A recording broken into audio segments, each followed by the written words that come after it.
You may not even achieve them in the time frame that you set out to achieve them, but they are the things that hold you together. And before you came on, Odunayo really landed it 100%, in the sense that one of the reasons why we had the cracks and the challenges we had was because, of course, initially there was no ideology for NSAS, because it was just a spontaneous thing. It was a regular, conventional, an opportunity. People found something and they started protesting. But what happens, based on my experience with Occupy Nigeria, and which is what Damilola also expressed, when you have something, you get to learn from it.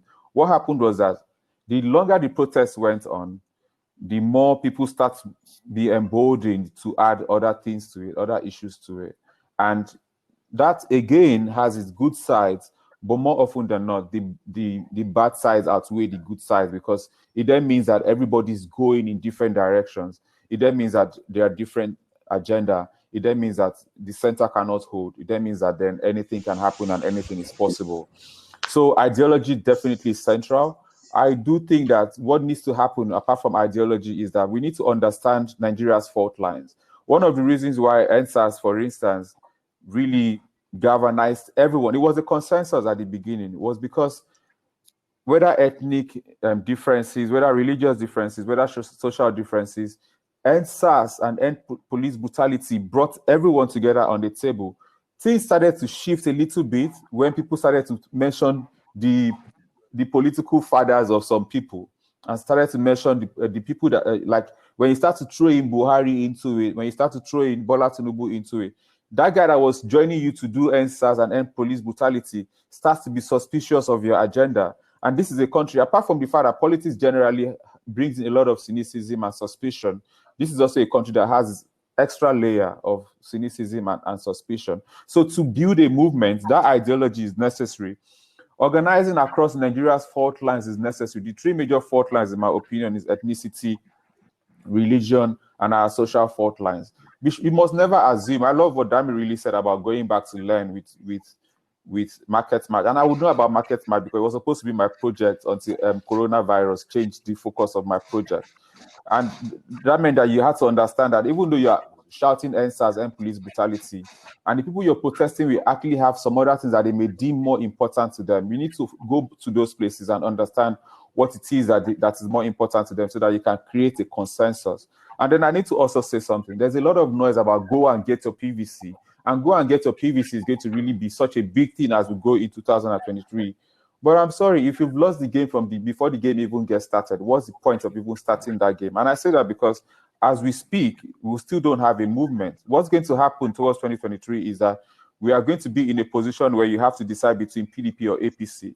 And I'll say it again, PDP and APC have the capacity, even as they are now, to give us some form of incremental change. That's why I would never knock any young Nigerian that joins those parties to try to make change happen. They have the capacity to give us some sort of incremental change. But what Nigeria needs, in my opinion, is discontinuous change, a complete paradigm shift.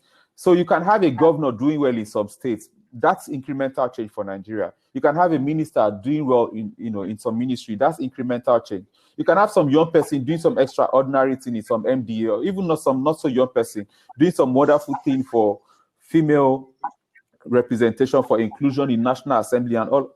Even as we speak, as supposedly bad as Nigeria is, there are elements of good things happening in certain places. Those are incremental change.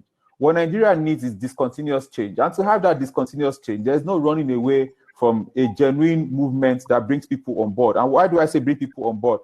As I speak, Nigerians are not represented in elections. In Lagos, turnout is less than 20%. So out of voter registration of about 6 million people, you have 1 million people voting. That's a very, very bad thing. But that also means that there's an opportunity to harvest these people and get them on board to do stuff. Thank you so much, Omojo. We have a few minutes to go, less than 5 minutes. So I just want to take around from each one of us with what we've seen about the NSAS movement and how the protests ended. What do you think is the way forward from here, especially for young people to finally bring the change? I am careful of using change now. Bring the goods that we really need to be delivered to make Nigeria better. So I'll start from Dr. Funmi quickly.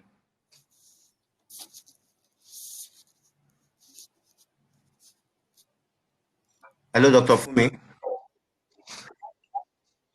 I think the way forward is, first of all, like they say, yes, I can hear you. I can hear you. Can you hear Yes, me? very well. Go on.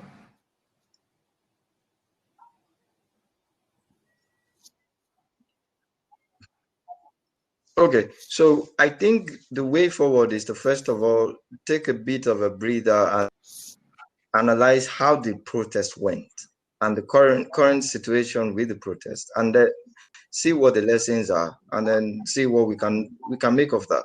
One huge thing is, but beyond getting a PVC, like JJ was saying, we have to think of who exactly are you going to be voting for, and are you definitely going to be voting on that particular day? But beyond voting and all of that, young people have to get active at grassroots companies, workplaces, in schools, lend your voice more online and offline, those kind of little things. But beyond all of that, we actually, and then look back at the whole NSAS thing from start to the current state that we are, and then Thank you very assess and much. analyze the whole thing. I think that's a good idea of Thank you very much. working out a way forward. Quickly, Damilola, in 30 seconds. It's 3 o'clock.